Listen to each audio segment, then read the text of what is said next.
സൂചിപ്പിച്ചതുപോലെ ലഹരി വസ്തുക്കളാണ്, കുട്ടികളുടെ ലഹരി വസ്തുക്കളെ കുറിച്ചാണ് സംസാരിക്കണം എന്നാണ് പറഞ്ഞത്. ഒരു നല്ല മതത്തിൻ്റെ നല്ല വിശ്വാസങ്ങൾ എങ്ങനെ പഠിച്ചെടുക്കണം, എങ്ങനെ അത് പ്രാവർത്തികമാക്കണം ജീവിതത്തിൽ എന്ന് നിങ്ങൾ ഉത്തമ ബോധ്യത്തോടെ വന്നു കഴിഞ്ഞാൽ നിങ്ങളുടെ മതം അതിന് ഏറ്റവും നല്ല ഉദാഹരണമാണ്.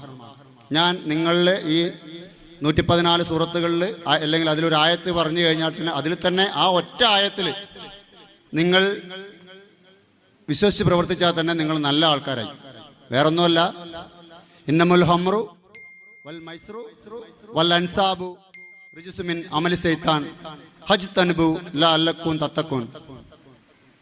ഇന്നമുൽ ഹംറു ലഹരി വസ്തുക്കൾ, നമ്മുടെ മദ്യം പോലെയുള്ള ചാരായം പോലെയുള്ള വസ്തുക്കൾ,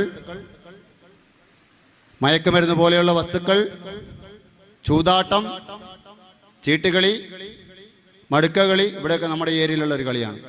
ഇത്തരം മോശമായ കളികൾ ഇതൊക്കെ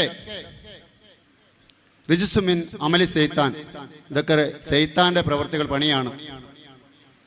ഫജ്തനിബു, അതെല്ലാം വർജിക്കൂ, നല്ല വിശ്വാസിയായി തീരും എന്നാണ് ഈ ഒരു ആയത്ത് പറയുന്നത്. ഈ ഇത്രയും കാര്യങ്ങൾ നിങ്ങൾ ചെയ്യാത്ത നിങ്ങൾ നല്ല ആൾക്കാരായി. കാരണം മദ്യപാനവും സമാധാനവും ഉള്ളൊരു ജീവിതം ഉണ്ടെങ്കിൽ പിന്നെ ബാക്കിയെല്ലാം നമുക്ക് ഉണ്ടാവും തന്നെ.